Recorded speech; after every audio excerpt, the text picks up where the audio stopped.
talking about artists and just creating, have you produced for Jill as well as? Well, this past record, I had the opportunity to co-produce one of the songs.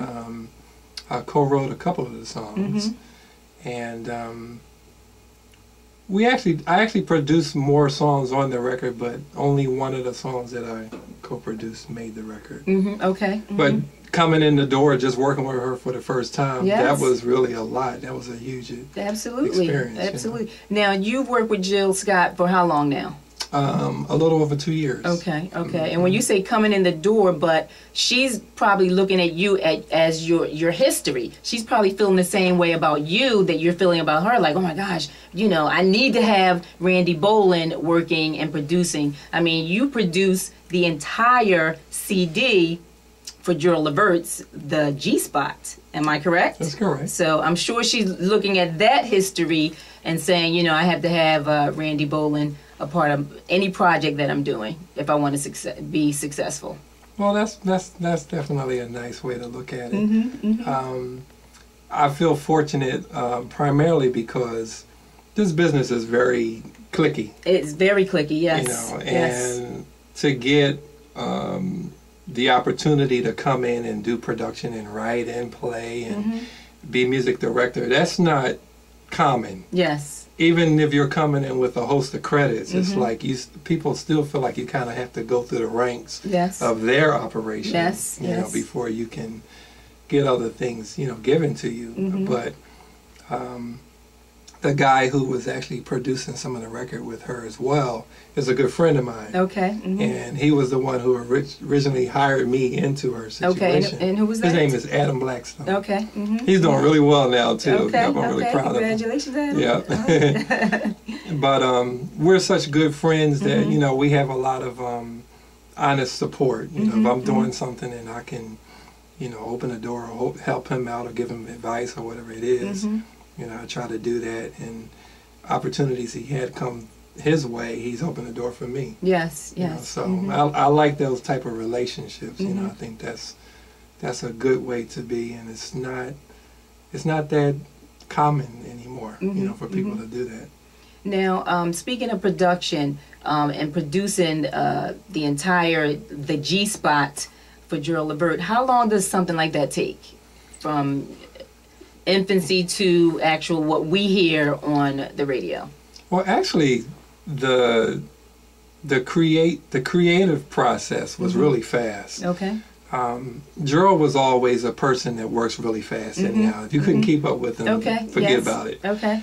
And actually, I like that. It gave me a lot more. I guess I should say it put more tools in my tool belt when I went to do other sessions. But basically how we did that record, he came to Philly. He brought the keyboard player who was one of the live musicians that worked with us. Myself and one of my production partners, his name is Flim. And we just sat in the room and, somebody would, start an idea.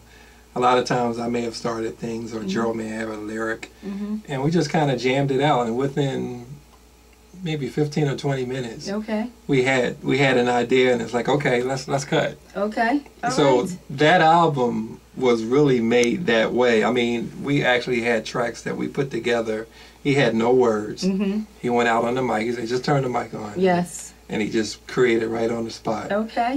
So because of that, I would say the record probably took maybe 2 months. Wow. The entire CD? Wow. Yeah. Some nice cuts on that CD. Thank you. Yes. Yeah. You have had the opportunity to work with so many artists. Is there any artist out there that you haven't worked with that you would like to work with? Let them know now. Speak now or forever hold your peace. Wow, that's such a That's a long list? Yeah. But you have a long list that you've already worked with. Like, how long can that list possibly be? Well, I guess it's the capacity that you work with an artist. Okay. I do a lot of sessions, so many times I may get in and I may see somebody for a day, or I might play on a track and not see the artist at all sometimes. But I mean, I don't know. There's so many artists. I've had a chance to meet most of the artists that I've wanted to meet in my lifetime. But to actually work with, I haven't worked with Prince. Okay. I would love to work with Prince. Okay. I haven't technically worked with Stevie Wonder. I shared the stage with Stevie Wonder. Yes. So I would love to work with him in the studio. I mean, probably a lot of the older artists, you know, that we grew up on that I still have on the pedestal.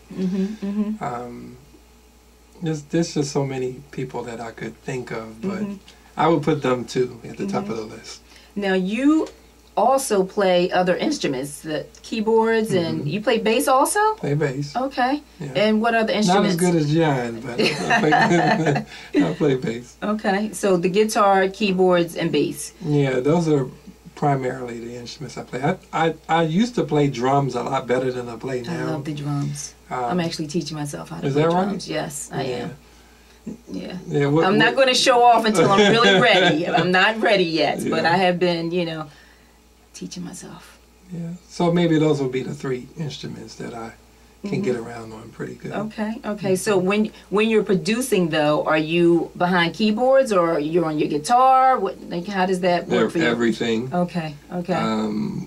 Nowadays, most producers or many producers are what you call it, a one-man band. Yes. Yes. You know, so I'm programming, you know, doing all the programming on the computer. I'm engineering, I'm playing the keys and the bass and the guitar, and you know, whatever else has to. Sometimes, occasionally, I'll sing if I have to. Yes.